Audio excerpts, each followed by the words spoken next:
नमो जिनाणं जिये भयाणं नमो जिनाणं जिये भयाणं नमो जिनाणं जिये भयाणं पाये भाषा आई सरलम हत्थी न कठिना पाये भाषा अर्थात प्राकृत भाषा।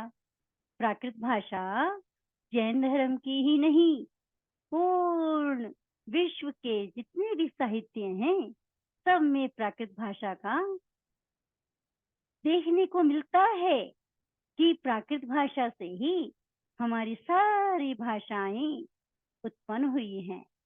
जैसे शोर सैनी प्राकृत, अपभ्रंश प्राकृत और महाराष्ट्री प्राकृत, पेशाची प्राकृत, जो आगे आई है ना वो अपभ्रंश। अपभ्रंश से क्या हुआ?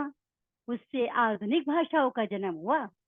हिंदी, गुजराती, मराठी, बंगाली, असमी, सारी की सारी भाषा। तो गुरुदेव की कृपा से मुझे प्राकृत भाषा का अध्ययन करने का सौभाग्य प्राप्त हुआ और आज हम प्राकृत भाषा को पढ़ा रहे हैं। कितने ही शिक्षार्थी वर्ग इसका अध्ययन कर रहे हैं। जब तक हम ए आ वर्णमाला नहीं सीखते ना, तब तक हम आगे का अध्ययन नहीं कर पाते।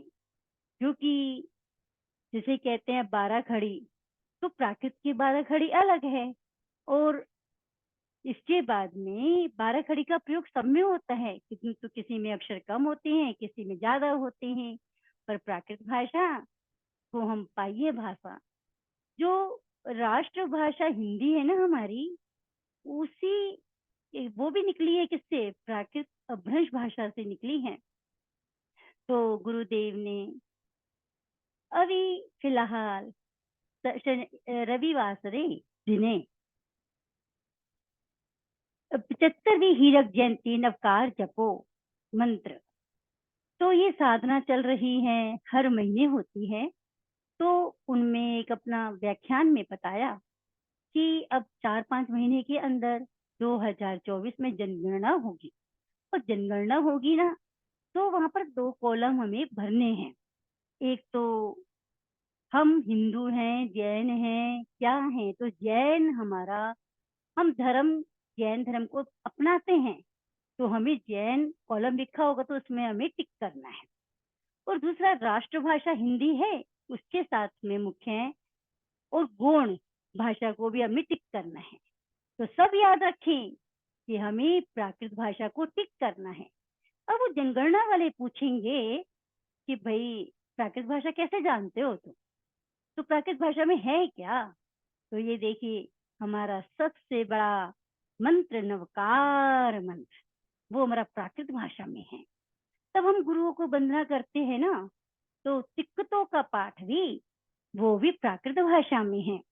हम समाई के 9 पाठ करते हैं, वो भी प्राकृत भाषा में है।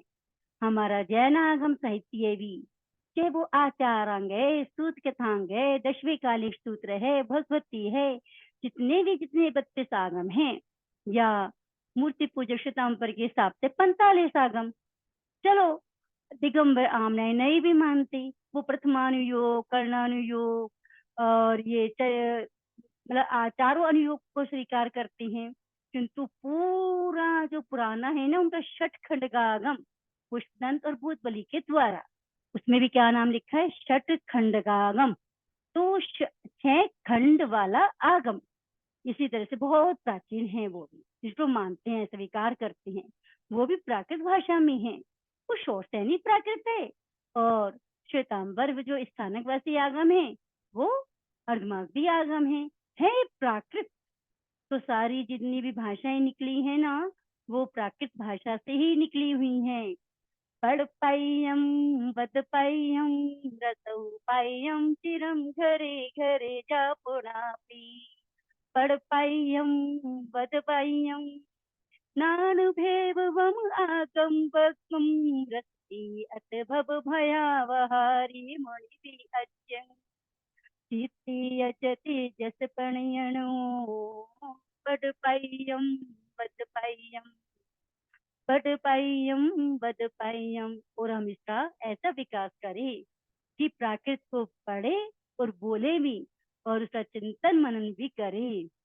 हम सब इसी जनगणना के अवसर पर हम जैन कॉलम पे और प्राकृत हिंदी भाषा के साथ-साथ प्राकृत भाषा पर भी टिक करें।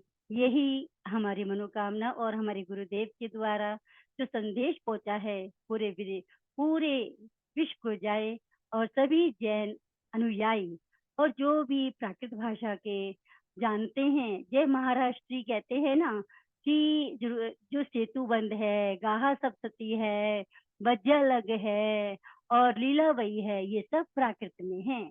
तो वो जैनेतर आगम है, जैनेतर साहित्य है वो, तो वो भी प्राकृत भाषा में है। यानी हम मातु, मावी, माई बोलते हैं, वो क्या है? वो भी प्राकृत अपभ्रंश में है।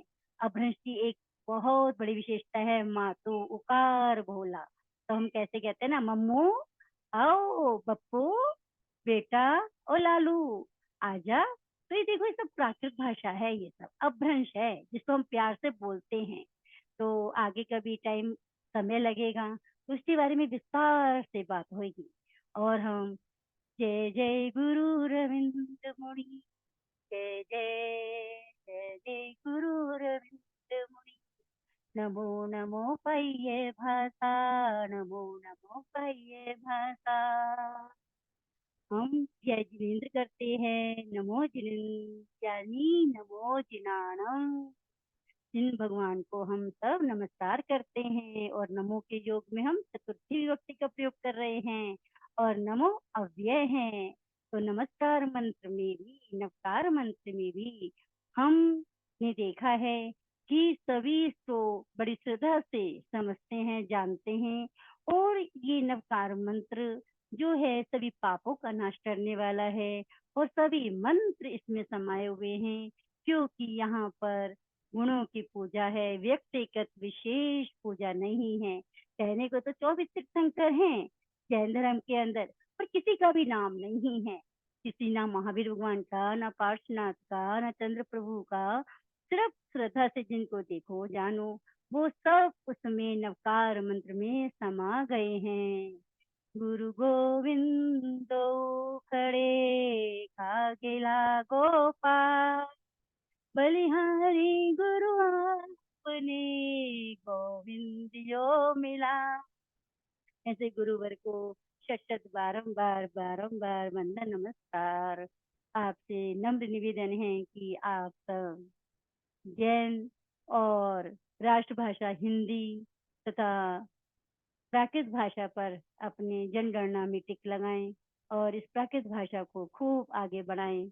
जो हमारे भंडारों के अंदर पांडुलिपियां सोई हुई हैं, जा वो देख रही है कि कब कोई आए और हमें निकालें और उसका अनुवाद करे। क्या ना जाने कितने कितने विद्वानों ने, आचार्यों ने अपने समय को इतना समुचित प्रयास करते हुए अपने अंतर मन की जिज्ञासा, भावों को, विचारों को उसको उकेरा है। तो हम उस प्राकृत भाषा का उद्धार हो सके और हम प्राकृत भाषा में जो रस है वो किसी में नहीं है। पढ़ पाइयम बद पाइयम रसहु पाइयम चिरम घरे घरे च पुनापि, नमो जिनाणम, नमो जिनाणम।